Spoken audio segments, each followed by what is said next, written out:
السلام عليكم ورحمة الله وبركاته. النهاردة يا جماعة إن شاء الله هنعمل مكيف هوائي. هنحتاج علبة زي دي كده، أيا كانت العلبة حجمها أكبر شوية مش مشكلة. وهنحتاج مروحة كمبيوتر الفانا، وهنحتاج مسدس شمع. تمام.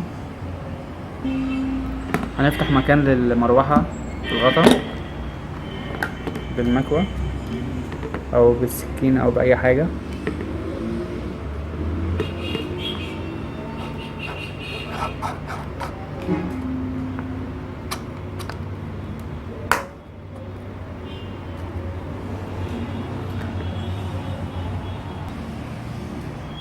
تمام كده يا جماعة،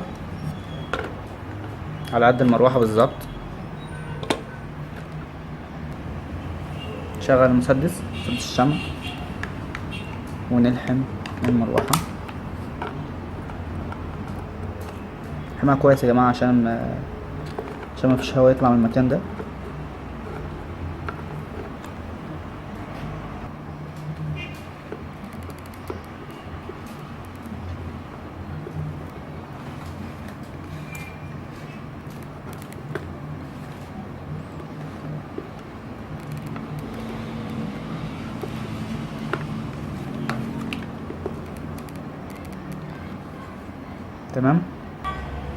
تمام.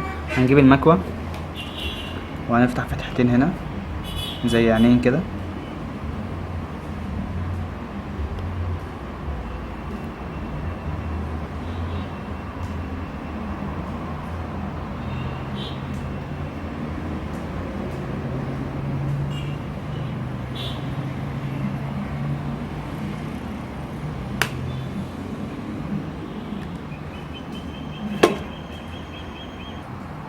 أو فتحة واحدة كبيرة مش أي مشكلة.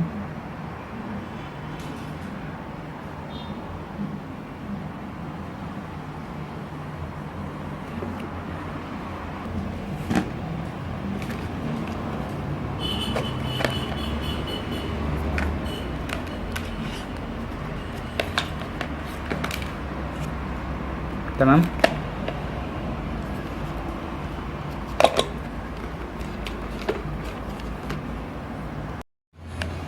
كده يا جماعة زي ما انتم شايفين خلاص. ممكن نحط هنا كرتون بس كده أجمل عادي يعني. ودي آخر حاجة هنعملها، مية ساقعة.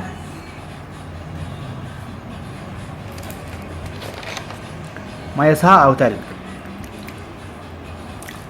هنملاها لحد الفتحة أو قبل الفتحة بحوالي سنتي.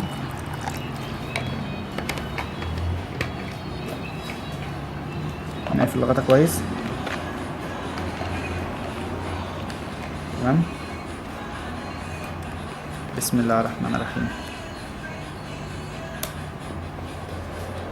كده اشتغل يا جماعة وما شاء الله عليه جامد جدا.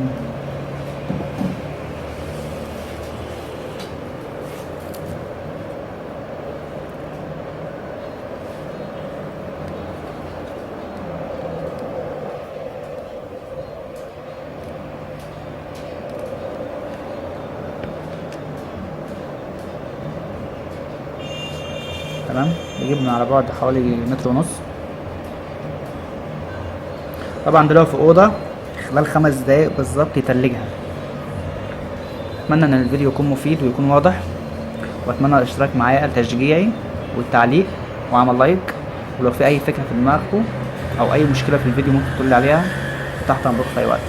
والسلام عليكم ورحمه الله وبركاته.